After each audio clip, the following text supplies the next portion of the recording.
When we recite the Dharma, we should focus on what we're reading.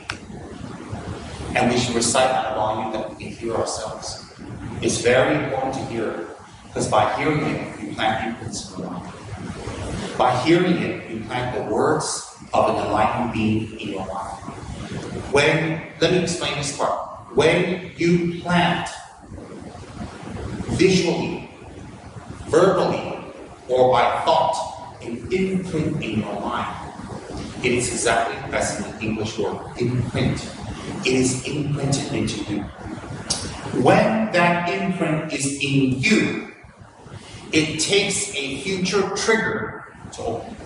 For example, if you walk by and I say to you, Paboka Rinpoche. If you walk by and I say, Manju Shri. If you walk by and I say, Om Mani Padme Hum, I planted something in your mind. If you walk by and I flash a picture of the Buddha to you, or we have a Buddha outside, people drive by, they see the Buddha. They like, we don't like, never mind. An imprint visually has to be planted. If I say the mantra of the Buddha, the sound has to be planted. Then if I say to you, hey, Buddha is very compassionate. And if you practice the Buddha's teachings, you will be able to gain a lot of forgiveness and let go of the past and become a very easy person that people will like. Then you go, oh, really? That's a thought. So I can implant in you a thought, a sound, or a visual, a Buddha image. When I implant something visual in you, visual, thought, or sound in you, it's implanted in your mind stream. You see, because all of us have a mind stream. Shiva. The mind stream is continuous. The mind stream continues our whole life. As we're very young, we have that mind. As we get older, we have that mind. When we become mature, we have that mind. When we become very old, we have that mind. When we die, we have that mind. When we're finally dead, the mind, we have that mind, it leaves the body. And then it enters the bardo, and it enters the next body. When it enters the next body, it's that mind that we carry over. And then the next life, same thing, young, mature, old, die. And then, again, the mind leaves that body, and it continues. Well, you see, that mind has the imprint of Pabomka, has the imprint of Om Mani Padme Hum, has the imprint of Shakyamuni, and it carries it every lifetime. So even in your next life, if you never ever see a teacher, you never come across the Dharma, you never come across anything, nothing at all, but the imprint is still with you. The imprint could have been put into you 1,000 years ago. Maybe Shakyamuni was teaching, and you were on the outskirts. Maybe you were a bird that flew over and saw Shakyamuni. The imprint of visual of Shakyamuni is on the outskirts. Maybe you were an insect that was stepped on by one of the Sangha and killed. The imprints in you, stepped on the Sangha. Maybe someone in the village said, Buddha Shakyamuni is giving teachings. He said, oh, I don't have time. I have to go and get water from the river. I have to make food for my husband. I have to make food. I have to go work in the field for my wife. You know, that could have been happening. But Buddha Shakyamuni, the imprint is your mind. So that imprint is in your mind. That karmic imprint never, ever goes away. Similarly, if you drink all day alcohol, drink and drink and drink and drink and drink, and you womanize and womanize and womanize, and you take one woman, hurt their feelings, get another woman, hurt their feelings, or you promise to do something, you break your promise, you do something else, you break your promise, you promise something else, you break your promise, and you disappoint people all the time, that imprint is in you also. And that imprint won't go away.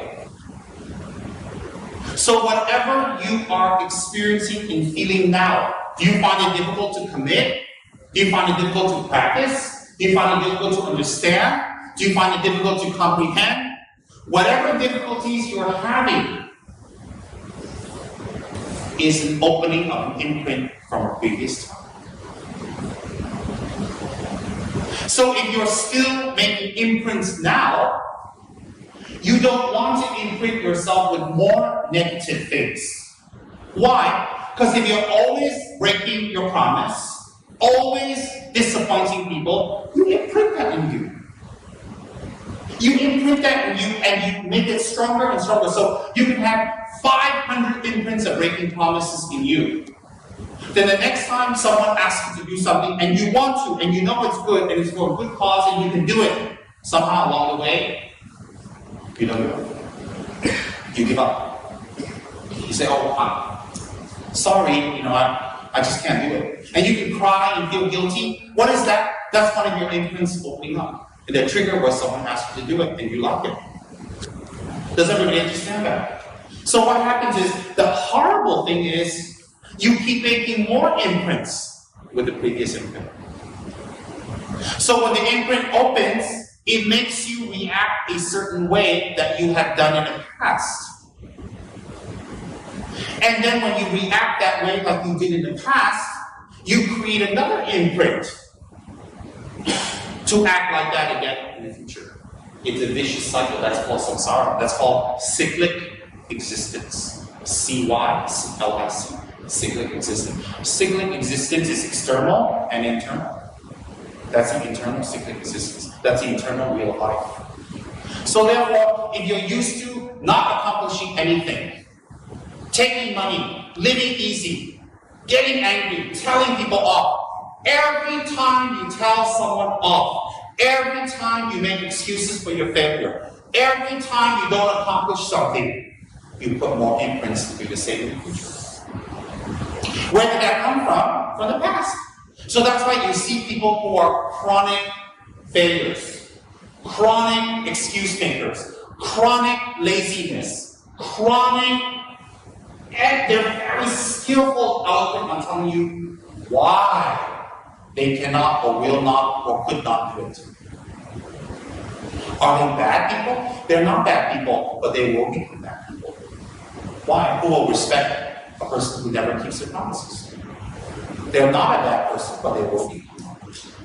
So therefore, the horrible thing is, it's not just an imprint. It is also, two things happen. One is, when you imprint it enough, you just stay that way. And you go deeper and deeper and deeper, and there will come a time when you can't come out anymore. No matter how much love and care, advice and wisdom you get, you will not come out of your habit. You will be stuck, you will remain that way. Example, a person who becomes an alcoholic, they know they can't come out anymore, most of the time. Someone who takes rebirth as an animal, or in the realm of the ghosts, spirits, he already a ghost. No matter what you teach him, whatever Buddha you show them, just put imprints, but nothing at all. So therefore, what's important for us is, while we have the opportunities, Kevin Paul here says, having a precious human body to be able to practice Dharma is worth more than thousands and thousands, tens and thousands of wish-fulfilling jewels. Because a wish-fulfilling jewel can take care of your everyday needs, but that's it. But if you have a precious human body and you practice the Dharma, it can take care of your daily needs and all your problems in your future lives are finished. So having a precious human body and using it 100% to practice the Dharma to benefit others is worth more than 10,000 wish-fulfilling jewels. And if you think about the analogy, it makes total sense.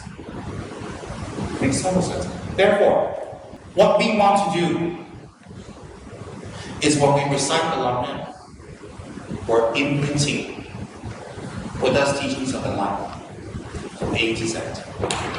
In fact, it's too short. If we can put more imprints, it's even better. When we recite it,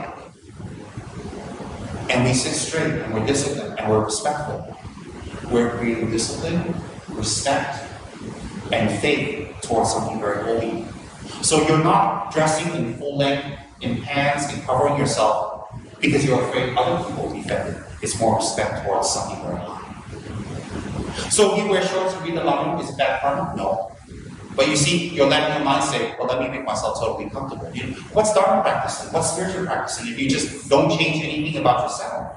If you don't transform anything about yourself and you want to do everything on your own terms, that's not spiritual practice. That's just you reading a book. So the purpose of you not wearing shorts or sitting in a weird angle, or sitting in a weird position. It's not that if you sit in a weird position and you wear shorts and you read the Dhamma, you're going to go to hell. No. But it just becomes reading a book. So it's not different than any other activity that you do. It's not a condemnation. It's more of a discipline thing for yourself. For yourself. So now, when you plant these imprints in your mind,